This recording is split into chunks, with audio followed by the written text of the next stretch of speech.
올해 추수감사 주일이 오늘입니다. 올해 꼭 좋은 일만 있었던 것은 아니지만 믿음 안에서 보면 모든 것이 감사합니다. 그러면 고난도 감사할 수 있을까요? 얼마든지 그렇습니다. 기도하면서 이 감사주일 자체가 큰 은혜라는 게 깨달아졌어요.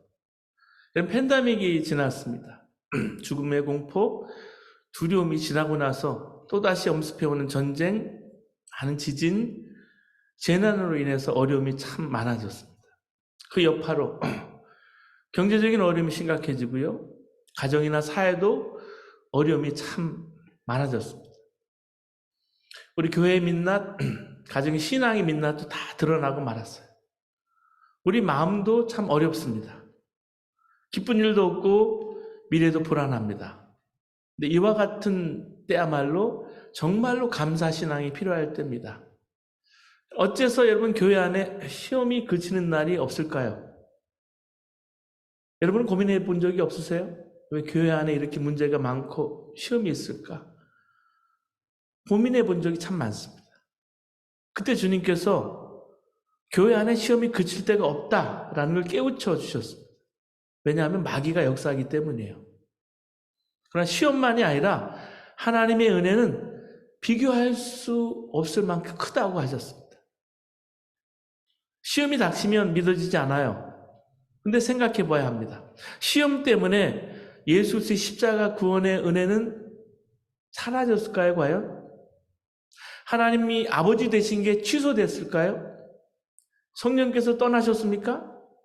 하나님 나라는 사라졌습니까? 하나님의 은혜는 어떤 시험거리보다 훨씬 크고 놀랍습니다. 이걸 깨닫고 나니까 범사에 감사라는 말씀대로 살 수 있다는 게 믿어지는 거예요. 여러분 감사가 나오면 어떤 시험도 이길 수가 있습니다. 감사로 마음을 지키게 하십니다. 여러분 감사란 느껴져야 감사하는 것인데요. 사실은 절기로 지키는 게 너무 강제적이지 않아요? 추수감사주일이니까 감사하라. 여러분 어린 자녀들이 감사할 때까지 기다리세요? 왜 자녀들에게 억지로라도 감사를 가르치고 감사하게 하십니까? 감사를 모르는 사람은 복이 될 수 없기 때문에, 복될 수 없기 때문에 알기 때문에 그렇습니다. 하나님을 믿으면 어려운 일조차 감사하게 됩니다. 고난조차 감사하게 됩니다. 결국 모든 일이 감사 이유가 될 것이기 때문에 그게 믿어지는 거예요. 오늘 본문 말씀 삭개오의 이야기예요. 여러분 잘 아시는 이야기입니다. 예수님 만나고 변화된 이야기예요. 삭개오가 감사로 변화된 삶을 산 사람이기 때문에 그래서 유명해요. 오늘 삭개오 이야기를 여러분 함께 들으면서 하나님 음성을 듣고 하나님을 체험하기를 원합니다. 삭개오는 본래 감사와는 거리가 먼 사람이었어요. 여리고 사람들이 이구동성으로 제일 나쁜 사람 하면 삭개오가 떠오를 정도로 삭개오가 꼽힐 정도였습니다. 당시 세리장이었습니다. 세금을 걷는 사람이었어요. 세금을 걷는 사람 중에 세리장이었어요. 말하자면 매국노라는 뜻이고요. 세리가 주는 돈은 거린도 받지 않을 정도였습니다. 게다가 삭개오는 외모에 대한 깊은 열등감이 있었어요. 키가 작은 사람이었습니다. 그에게 있어 삶의 존재 이유는 오직 돈이었습니다. 이런 사람의 특징은 감사가 없다는 거예요. 가져도 부족하고요. 먹어도 배고픈 사람이라는 말씀이에요. 그가 삭개오였습니다. 그런 삭개오가 변한 거예요.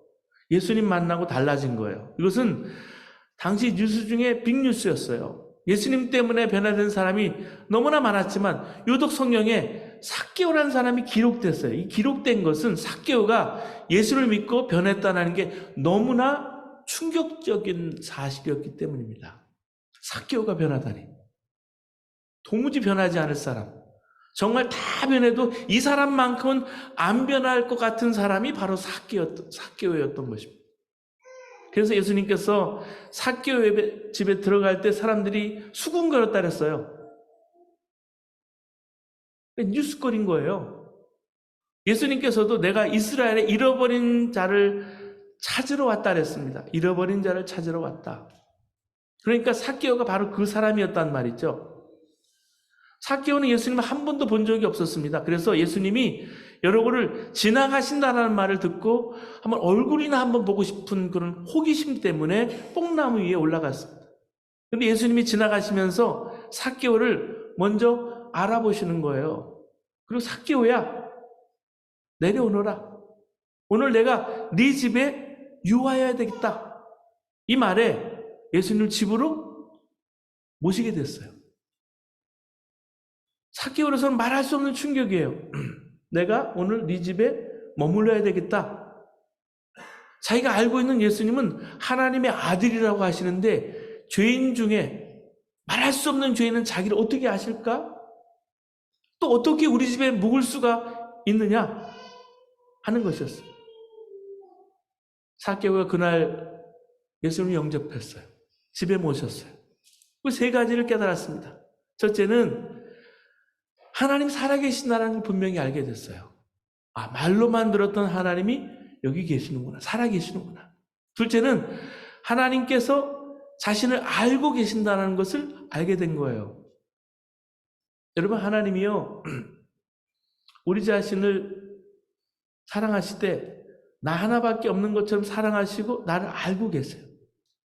그리고 셋째는 하나님께서 자신과 같은 죄인도 사랑하신다는 사실을 알게 됐어요.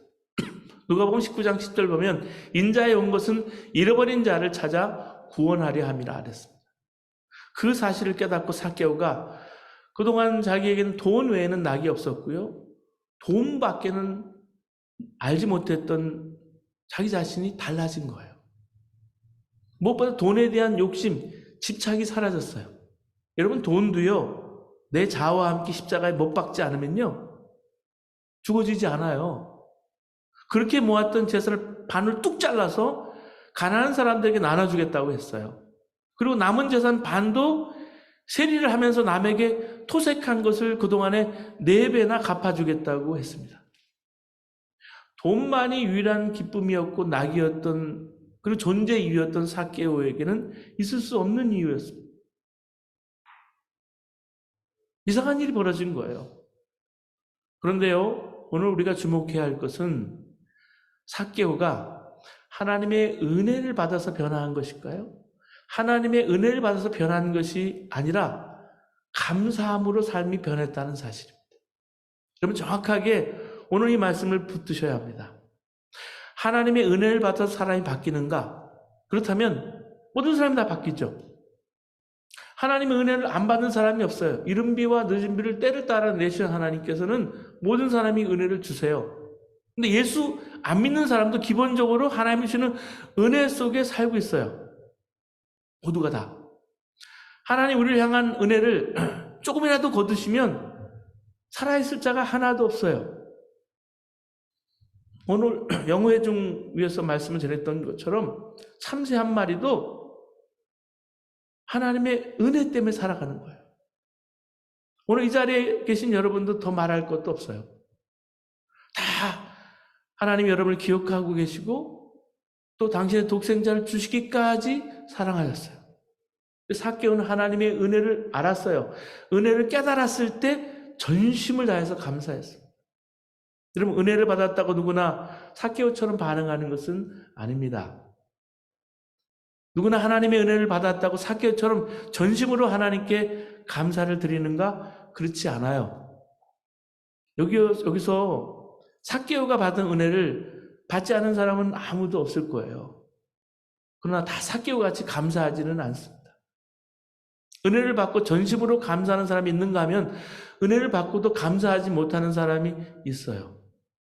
삭개오는 받은 은혜에 대해서 전심으로 감사했어요. 그것이 은혜가 은혜되게 한 것입니다. 내가 감사할 때 거기에 하나님께서 은혜를 부어주시는 거예요. 사실 삭개오는 돈밖에 몰랐어요. 우스갯소리로 돈밖에 없는 사람이라고 하지만 삭개오는 그런 사람이었어요. 자기가 하나님께 드릴 수 있는 것은 돈으로밖에 할 수 없었어요. 그 자기 전 재산을 다 내놓은 거예요. 예수님께서 삭개오가 그렇게 반응하는 걸 보시고 말씀하셨어요. 오늘 구원이 이 집에 이르렀으니 이 사람도 아브라함의 자손이니라. 9절 말씀이에요. 예수님이 삭개오를 처음으로 알아보시고 내가 네 집에 머물러 야겠다 하실 때 이미 은혜가 삭개오에게 임했어요. 그러나 삭개오도 정말 하나님의 자녀로다 하고 선포해 주신 것은 삭개오가 자기 재산을 가난한 사람 다 나눠주신 것을 보니 이제는 삭개오가 구원받았다는 사실을 분명히 인정하신 것입니다. 그럼 돈과 재물, 하나님을 돈과 재물과 같이 섬길 수 없다 그랬어요. 내 있는 것을 다 팔아 가난한 사람에 주고 너는 나를 따르라 그랬을 때 부자 청년이 고민하면서 예수님을 떠나갔다라고 말씀해 주고 있습니다. 그와 삭개오는 너무나 달랐어요. 삭개오는 삶의 변화가 참 놀라웠어요. 여러분 초대교회 여러 일들을 기록한 문서 중에 하나가 크레멘트 교훈집인데요. 거기에 의하면 삭개오는 나중에 베드로와 동역자가 됩니다. 베드로와 동역자가 돼서 선교 여행을 다녔고요. 가이사랴 지방의 감독이 됐다고 기록하고 있어요. 삭개오가. 여러분 그렇습니다. 하나님의 은혜를 받는 것뿐만 아니라 감사하는 것이 너무나 중요합니다. 그 감사로 하나님의 구원의 복을 완성하기 때문에 그렇습니다. 감사는 복 받는 삶을 시작하게 하는 열쇠입니다. 우리 삶에 열쇠가 있다면 그것이 감사이고요. 우리 삶에 결론이 있다면 그것도 감사합니다. 어느 목사님이 감사를 소금에 비유한 적이 있어요. 그분이 이렇게 말합니다. 여러분 김이 무럭무럭 나는 찐 감자를 보시면 먹음직스럽죠? 그냥 드시면 몇 개나 드실 것 같습니까? 별로 많이 드시지 못할 것입니다. 그러나 적당히 소금을 쳐서 드시면 몇 개는 드실 수 있습니다. 우리 인생에 감사가 꼭 소금 같다는 것입니다. 여러분 기억나세요? 여러분 감자를 먹을 때 소금을 쳐서 먹어보신 기억이 있으신 분이 계실 거예요. 감사하는 마음으로 살면 자기 자신도 행복해지고 다른 사람도 행복하게 한다는 말씀이에요. 감사하며 사는 가정은 감자에 소금을 쳐서 먹는 것 같고 감사가 없는 가정은 소금을 치지 않고 먹는 감자와 같다는 말씀이에요. 부부 사이에도 남편이 아내를 향해서 늘 고맙다고 말하고요. 아내도 남편에게 늘 고마움을 표현한다면 행복하지 않을 수가 없어요. 저희 둘째가 그걸 가장 잘해요. 식사 때면 식사를 먹고 나서 꼭 고맙다고 얘기해요. 근데 그 한마디가요. 음식을 해주는 어머니 마음을 어머니 얼굴을 환하게 비춰주고 행복하게 하더라고요. 그 작은 한마디가. 아무것도 달라진 것이 없어도 감사가 있고요. 없는 거 가지고도 엄청난 차이가 생기는 거예요. 여러분 사람들과의 관계도 감사한다는 표현 하나로 모든 관계가 싹 달라지듯이 감사는 우리 인생을 바꿉니다. 오늘 추수감사절에 하나님께서 우리에게 감사로 우리 인생을 바꾸시기를 원하십니다. 그것은 하나님이 원래 우리를 향하는 축복 계획이에요. 자기도 바꿀 뿐만이 아니라 주위에 있는 사람도 다 바꾸시기를 원하시는 거예요. 여러분 삭개오의 감사는 자기 자신뿐만 아니라 많은 사람의 삶도 변화시켰습니다. 여러분 삭개오가 은혜를 깨닫고 감사하게 됐다면 누가 수지 맞았을까요? 옆에 있는 가난한 사람들이 수지 맞았어요. 삭개오 재산의 반을 나눠 가졌고요. 또 그동안에 억울하게 세금을 내느라 고생한 사람들은 4배나 돌려받았으니까 진짜 수지 맞은 거죠. 우리가 은혜를 받으면 제일 먼저 오는 결과가 뭔지 아세요? 우리 주변에 있는 가난한 사람들이 기뻐한다고 그랬습니다. 이사야 60장 1절에 그렇게 예언했습니다. 주 여호와의 신이 내게 임하셨으니 이는 여호와께서 내게 기름을 부으사 가난한 자에게 아름다운 소식을 전하게 하려 하십니다. 어떤 사람이 성령을 받으면 그 주변에 있는 가난한 사람이 안다라는 거예요. 가난한 사람을 돕게 되기 때문입니다.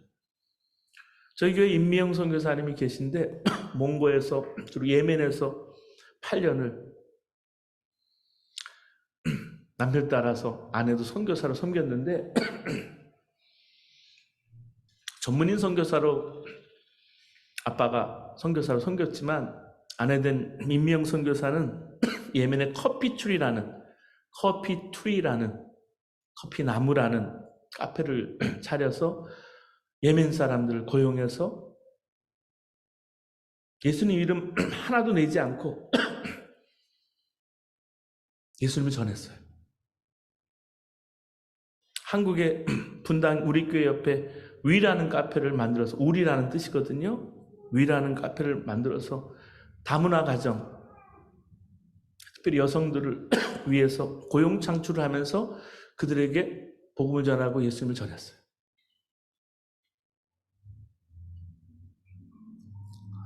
한 사람이 그렇게 헌신할 때 여러분 주변에 많은 사람들이, 그 가정들이, 자녀들이 그걸 통해서 수지 맞고요 돕게 되는 거예요.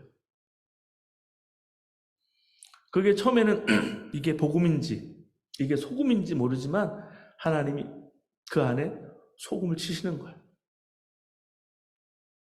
우리가 성령의 충만함을 받고 하나님의 은혜를 받게 되면 놀라운 일이 일어나는데 가난한 사람들이 수지를 맞아요. 그래서 이분이 정말 복 있는 삶을 사는구나 증거가 여러분 주변에 있는 사람들이 여러분 때문에 복 받고 기쁜 일이 생기게 되는 거예요.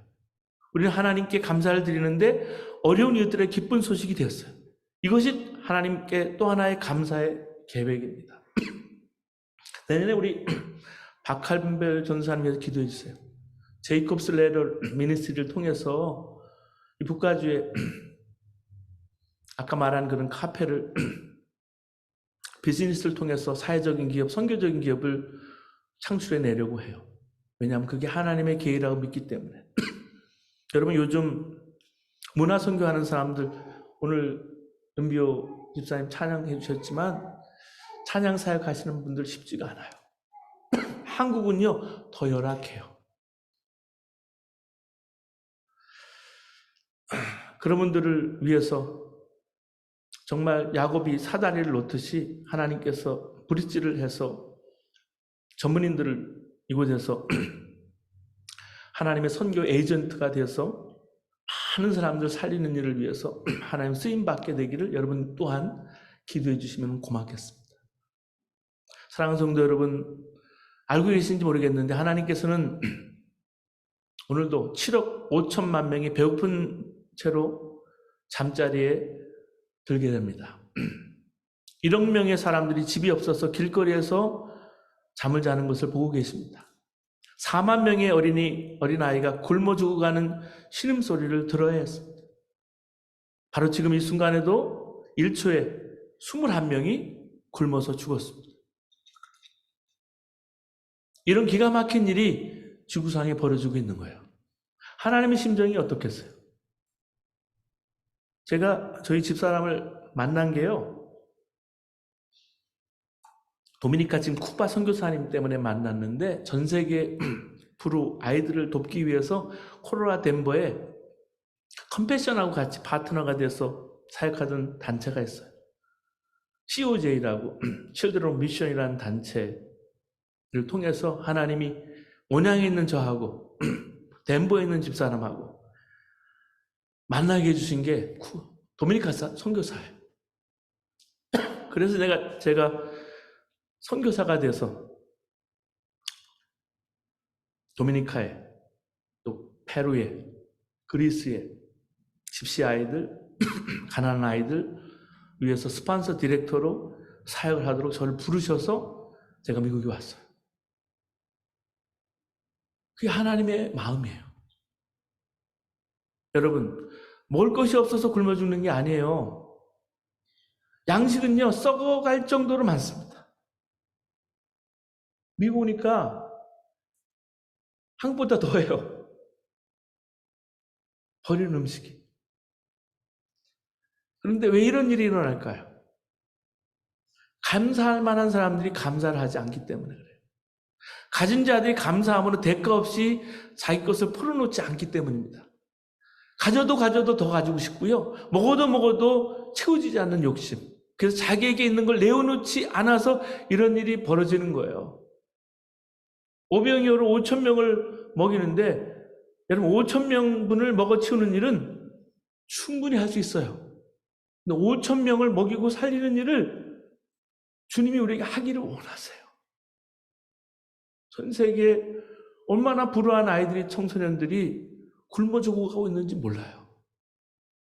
우리가 감사가 넘치지만 그 넘치는 감사로 우리에게 주님은 뭘 원하실까요? 하나님께서는 가난한 사람들이나 선교사님들이나 갈 곳이 없는 아이들, 고아들, 청소년들, 전쟁 난민들, 미자립 교회, 농어촌 교회 목회자들의 신발에 돈을 넣어주시지 않으십니다. 성도들의 감사를 통해서 그들을 도우시는 거예요. 여러분, 그렇기 때문에 우리가 꼭 돈을 나쁜 일에 써야만 죄가 되는 게 아니에요. 꼭 써야 할 것 쓰지 않는 것이 큰 죄라는 사실도 알아야 합니다. 그래서 우리가 감사 생활을 바로 해야 되는 거예요. 저는 이번 추수감사주일 설교를 준비하면서 삭개오는 정말 돈밖에 가진 것이 없는 사람이기 때문에 그는 하나님의 은혜를 깨닫고 전심으로 자기 재산으로 하나님께 감사했습니다. 그러면 나는 삭개보다 은혜를 결코 적게 받은 게 아닌데 하나님께 어떻게 전심으로 감사를 드릴까? 감사로 내가 드릴 재산은 뭘까? 생각해 봤어요. 묵상했어요. 근데 하나님, 저는 어떻게 전심으로 하나님께 감사드리기 원하십니까? 하나님은 제게 응답을 주셨습니다. 하나님은 제게 원하는 것은 내가 항상 기뻐하고 쉬지 말고 기도하고 범사에 감사하는 것이다 라는 말씀을 주셨습니다. 사랑하는 성도 여러분, 오늘 추수감사절을 맞아서 여러분들도 항상 기뻐하라, 쉬지 말고 기도하라, 범사에 감사하라는 것이 하나님의 뜻이라는 진리가 결론이 되기를 주님의 이름으로 축원합니다. 그러면 여러분도 살고 많은 사람을 살리는 삶을 사는 거예요. 우리가 살면서요, 많은 사람을 살리고 가야 되지 않겠습니까? 이때부터 비로소 우리가 예수 그리스도 안에서 하나님이 이미 계획해 두신 복받는 삶을 살기 시작하는 거예요. 감사가 시작입니다. 예수님은 우리를 반드시 놀라운 삶으로 인도하시려고 하는 하나님의 계획을 세우셨습니다. 그런데 우리가 전심으로 모든 것에 기뻐하고 기도하고 감사함으로 나가지 못하니까 하나님의 계획이 이루어지지 않는 겁니다. 여러분, 한국에 유명한 이야기 있잖아요. 경주의 유명한 최부자 집은요, 400년 동안 12대 만석군을 배출한 집안입니다. 그 가문에 내려온 전통 중에 하나는 사방 백리 안에 굶어 죽는 사람이 없게 하라는 것이었어요. 여러분, 이것은 다큐멘터리를 통해서 여러분 보셨을 거예요. 자신들의 부를 복이라고 여기지 않고 사명이라고 여긴 거예요. 하나님이 여러분에게 허락하신 재물이 있습니까? 달란트이고 그건 사명입니다. 그래서 작년에도 올해도 추수감사헌금으로 재난당한 이들을 구호하는 일에 사용됐으면 좋겠어요. 올해도 작년에 이어서 우크라이나 키프 남쪽 80km 아래의 베들레헴 빵공장에 가스 공급이 이루어지기 위해서 기도해 주시고, 그리고 난민들과 고아들을 위한 카페를 세우는 일, 재난 현장에 이물질이 쓰여져서 하나님 위로를 전할 수 있게 되기를 원합니다. 여러분, 힘들고 어려움이 많으시죠? 감사함으로 새 삶을 시작하시기 바랍니다. 올해 여러분에게 어떤 감사가 있으십니까? 지금까지 살아있는 것만으로도 감사했고요. 살아있는 것만으로도 하나님의 은혜입니다. 그렇다면 하나님께 감사하시기 바랍니다. 또한 예수님을 바라보는 믿음으로 지금 겪는 모든 것을 감사로 인치시기 바랍니다. 언제나 첫 열매는 작습니다. 그러나 작은 씨앗이 많은 열매를 거두는 것임을 잊지 말아야 합니다. 이 시간 하나님께 삶 전체를 덮는 감사를 여러분 드림으로 여러분의 삶에 다시 감사로 시작해서 하나님께 올려드리기를 원합니다. 그리하여 부어주시는 하나님의 은혜를 더욱 깨닫고 누리게 되시길 주님의 이름으로 축복합니다. 그리고 그 감사로 수많은 사람들이 하나님의 은혜를 누리기를 축원합니다. 이제 기도하고 결단합니다.